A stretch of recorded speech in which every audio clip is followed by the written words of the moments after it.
বাংলার মাটি, বাংলার জল, বাংলার বায়ু, বাংলার ফল। পূর্ণ হউক, পূর্ণ হউক, পূর্ণ হউক হে ভগবান। আপনারা জানেন এই বাংলায় বহু মুনি ঋষিদের আবির্ভাব ঘটেছে। সেরকমই আরও এক ধাপ বাংলাকে এগিয়ে নিয়ে চলেছে আনন্দময়ী গ্রুপ। আজ আমরা এই মুহূর্তে দাঁড়িয়ে আছি কুস্তরিয়া, যেটা বাঁকুড়াতে অবস্থিত। আপনারা জানেন যে এসটিভি বাংলা এই ধরনের নতুন নতুন তথ্য নিয়ে বিভিন্ন জায়গায় হাজির হয়। আর আজ পুরো টিম নিয়ে চলে এসছে এই বাঁকুড়াতে, একটাই কারণ, আনন্দময়ী গ্রুপ, যারা সবসময় মানুষকে আনন্দ দিয়ে থাকে।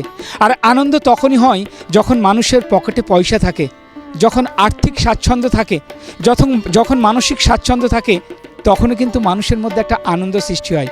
আজ আমরা এই মুহূর্তে হাজির হয়েছি বৈদিক জাগৃতি সঙ্গম। কি সেটা? আর সারা দিন আমরা আপনাদের অক্লান্ত পরিশ্রমে যতটা পেরেছি আমরা বিভিন্ন ক্যামেরার মাধ্যমে আমরা কিন্তু একটু একটু করে তুলে ধরার চেষ্টা করেছি।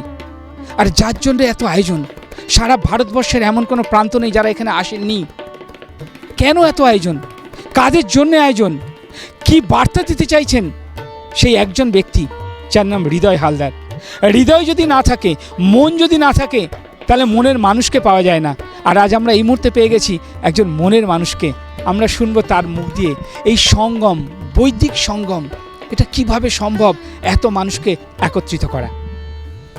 নমস্কার, ধন্যবাদ আপনাকে এবং আপনার চ্যানেলকে আমাদের এই মূল্যবান প্রতিবেদন তুলে ধরার জন্য। বলুন, আজকের এই যে এত বড় একটা আয়োজন, এটা আপনার মাথার মধ্যে কিভাবে এলো? আর ভগবানের যদি আবির্ভাব না থাকতো তাহলে হয়তো এই জায়গাটা আসা যেত না। ভগবান আপনাকে কি মন্ত্রণা দিল যে মন্ত্রের মাধ্যম দিয়ে আপনি 20,000 মানুষকে একত্রিত করলেন? এটা ঈশ্বরেরই আশীর্বাদ আর আপনাদের এবং সমস্ত গুরুজনদের আশীর্বাদ। তো এছাড়া আর কিছুই বলবো না। এটা আমার কোনো কৃতিত্ব নয়। ঈশ্বর আমার হাত দিয়ে বা আমার মাধ্যমে যে করিয়েছেন, এই জন্যে আমি ঈশ্বরকে কোটি কোটি নমন জানাই এবং সমস্ত গুরুজনদের চরণেও আমার প্রণাম। আমার অবশ্যই একটা স্বপ্ন আছে বা ছিল যে যেহেতু আমি একজন ব্যবসায়ী, আনন্দময়ী গ্রুপ অফ কোম্পানি চেয়ারম্যান এবং এর বাইরে বৈদিক জাগৃতি সঙ্গমের প্রেসিডেন্ট, সেই জায়গা থেকে আমার একটা ভাবনা চিন্তা যে আমরা আমাদের যে দেশের ঐতিহ্য, যে ঋষিমুনির দেশ, যেখানে আমাদের আয়ুর্বেদা এবং ন্যাচুরোপ্যাথি, যার মাধ্যমে চিকিৎসায় সমস্ত মানুষ সুস্থ হয়। এবং আজ দেখা যায় যে আজ থেকে 150 বছর আগে পর্যন্ত আমাদের আয়ুর্বেদ এবং ন্যাচুরোপ্যাথি চিকিৎসার উপরেই সারা ভারতবর্ষ তথা বিশ্ব এই চিকিৎসা উপরেই টিকেছিল। এবং যদি দেখা যায় তৎকালীন সময় যে রাজায় রাজায় যুদ্ধ হয়েছে, অস্ত্র, তলোয়ার, বল্লভের ঘাও, সেই টাটকা ঘাও বৈদ্যরাজ কী এমন জড়িবটি দিয়ে তাকে চিকিৎসা করতেন যা তার পরের দিনে আবার সে পুনরায় যুদ্ধ করত। তাহলে সেই যে আমাদের রিসার্চ ভারতবর্ষের, সেই যে আমাদের শিক্ষা, সেই কালচার, সেই ন্যাচুরোপ্যাথি, প্রকৃতির যে পাওয়ার, সেই পাওয়ারের মাধ্যমে মানুষের যে কোনো রোগকে যে নিরাময় করা যায়, তা আমাদের দেশ ভারতবর্ষ আয়ুর্বেদ এবং ন্যাচুরোপ্যাথিতে সম্ভব। কারণ আমাদের দেশ ভারতবর্ষের যে শিক্ষা সংস্কৃতি, তা একাধিকবার বিশ্বকে পথ দেখিয়েছে, আগামীতেও দেখাবে। তাই তারই একটা ক্ষুদ্র প্রচেষ্টা। আমরা একটা বাঁকুড়া জেলার গঙ্গাজলঘাটি থানার অন্তর্গত কুস্থলের লালপুর গ্রামে আমরা জমি নিয়েছি। সেই জমি অধিগ্রহণ করে এখানে আমাদের একটা পরিকল্পনা রয়েছে যে আমরা এক বৈদিক ভিলেজ করব, যেটা বেদ ওরিয়েন্টেড, যেখানে আমাদের মন্দির, ধর্মশালা, আশ্রম এবং পাশাপাশি naturopathy, Ayurveda college, medical college, hospital এবং বিএইচইউ যেমন বেনারস হিন্দু ইউনিভার্সিটি, সেরকম ধরনের আমাদের বেদ ওরিয়েন্টেড, বেদ রিসার্চেরও একটা সেন্টার বা হিন্দু ইউনিভার্সিটি করারও পরিকল্পনা রয়েছে। এছাড়া বৈদিক রিসর্ট, গোশালা, আমাদের যে দেশের ঐতিহ্য সেটাকে একটা কেজি টু পিজি এডুকেশন ব্যবস্থা, চিকিৎসা ব্যবস্থা, এটারই একটা প্রতিষ্ঠা। আপনার একটা মন্ত্র আছে শুনেছি যে ইউনিক অ্যান্ড ইউনিভার্সাল। এই ইউনিক অ্যান্ড ইউনিভার্সাল ব্যাপারটা কি? ইউনিক আর ইউনিভার্সাল ব্যাপারটা হচ্ছে যে আপনি যদি তথাকথিত কিছু করেন, আমি স্টিলের ব্যবসা করি, তাহলে আমি একজন ব্যবসায়ী হতে পারবো। বা আমি হয়তো গাড়ির ব্যবসা করলে সে আমি একজন ব্যবসায়ী হতে পারবো, প্রফিট করব। কিন্তু তার মধ্যে কোনো মজা নেই। আমি যদি ইউনিক কিছু করি যেটা এখনো পর্যন্ত হয়নি, সেই জিনিস যদি সৃষ্টি করা যায় তাহলেই সেটা ইউনিভার্সাল এমন কিছু করা উচিত। আমরা প্রকৃতির কাছে ঋণী। যেমন আমরা মা বাবার কাছ থেকে জন্মগ্রহণ করেছি বলে আমরা মা বাবার কাছে ঋণ শোধ করতে হয়, প্রকৃতির উপরেও কিন্তু আমরা ঋণী। প্রকৃতির থেকে আমরা বহু কিছু নিয়ে থাকি। তাই প্রকৃতির ক্ষতি না করে প্রকৃতিকে ভালো রেখে সমস্ত মানুষের কল্যাণার্থে, সমস্ত জীবের কল্যাণার্থে যদি কোনো কাজ করা যায় সেটাকে ইউনিভার্সাল কাজ বলে। যেমন আমরা এই বৈদিক ভিলেজের যে চিন্তাভাবনা করেছি এটা ইউনিক বলতে পারেন, যেটা ভারতবর্ষের ইতিহাসেই প্রথম হতে চলেছে। এবং ইউনিভার্সাল এই কারণেই বলতে পারেন এখানে সমস্ত মানুষ উপকৃত হবে এবং তার সাথে আমাদের দেশের যে ঐতিহ্য, আমাদের ভারতবর্ষের যে ঐতিহ্য সেটা পুনঃপ্রতিষ্ঠা হবে। আমার একটা প্রশ্ন, যে সবাই বলে যে বাবা মায়ের আশীর্বাদ না থাকলে কিছু হয় না, আর আজকে আমরা দেখলাম যে প্রতিটা মুহূর্তে আপনার মা পাশে ছিল। আজকে মায়ের উদ্দেশ্যে কি বলবেন? হ্যাঁ, বাবা মা গুরুজন সবার আশীর্বাদ, সবার ভালোবাসা, সবার স্নেহ ছাড়া কোনো কিছুই সম্ভব নয় এবং তারা সবসময়ই আমার পাশে আছেন, সারাক্ষণ আছেন। এছাড়া আমাদের আনন্দময়ী গ্রুপ অফ কোম্পানির সমস্ত আমাদের কর্মী, আমি বলে ছোট করব না কাউকে, আমি সবাইকে সহযোদ্ধা বলি। কারণ আমার একটাই পলিসি, জিও আর জিনে দো, বাঁচো এবং বাঁচতে শেখাও। একা বাঁচবো, একা বড় হব এই ধরনের চিন্তা নয়, লড়াই করো, এগিয়ে চলো, ইউনিক এক প্ল্যাটফর্ম তৈরি করো এবং ইউনিভার্সাল করো, সবাইকে নিয়ে চলিও, এগিয়ে চলো এবং এক ইউনিক প্ল্যাটফর্ম তৈরি করার জন্যে জীবনপণ এক করে কাজ করো।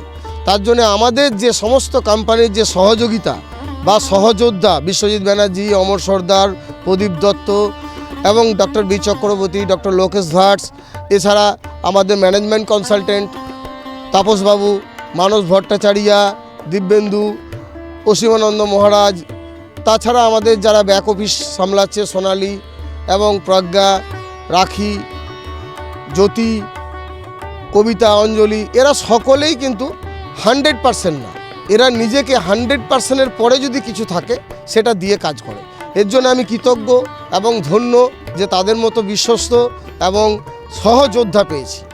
তো এই সবার সহযোগিতা, সবার ভালোবাসা, আরও অনেকেরই নাম নিলাম না, এক কথায় যদি বলি আমাদের আনন্দময়ী গ্রুপ অফ কোম্পানির টপ টু বটম, আমি যেমন কাউকে কর্মচারী ভাবি না, আমাকেও কেউ মালিক ভাবে না। আমি চাই আমরা সবাই বন্ধু এবং সহযোদ্ধা এবং সহকর্মী। আমিও একজন কর্মী। মা আনন্দময়ী মা, সেই মা আনন্দময়ীর নামে কোম্পানি। আনন্দময়ী যদি মা হয়, আমি তার বড় সন্তান, আমার প্রত্যেক কর্মীবৃন্দ সবাই তার ছোট সন্তান। আমরা সবাই মিলে আনন্দময়ীকে বিশ্বের দরবারে নিয়ে যাব, এটাই আমার চ্যালেঞ্জ, এটাই আমার প্রতিজ্ঞা। বাকি আপনাদের আশীর্বাদ, গুরুজনদের আশীর্বাদ, মা বাবার আশীর্বাদ, মা বগলামুখীর আশীর্বাদ যদি থাকে তাহলে সম্ভব। এবং আমি সবসময় চাই যে নিজেকে ডাউন টু আর্থ রাখা, এই জায়গাটা যেন আমি রাখতে পারি, তাই আপনারা আশীর্বাদ করুন। বাকি আমরা অক্লান্ত পরিশ্রম করে আমাদের আনন্দময়ী গ্রুপ অফ কোম্পানিকে, বৈদিক জাগৃতি প্ল্যাটফর্মকে আমরা বিশ্বের দরবারে পৌঁছাবো। তার জন্য আমার সহযোগিতা বা আমার সঙ্গীরাও সামনে আছে, তারাও আমার সাথে একমত হবেন। ধন্যবাদ।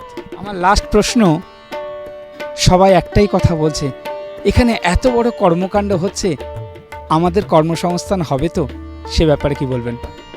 অবশ্যই, এই কর্মসংস্থানের জন্যই তো কর্ম করা, শুধু ধর্ম নয়।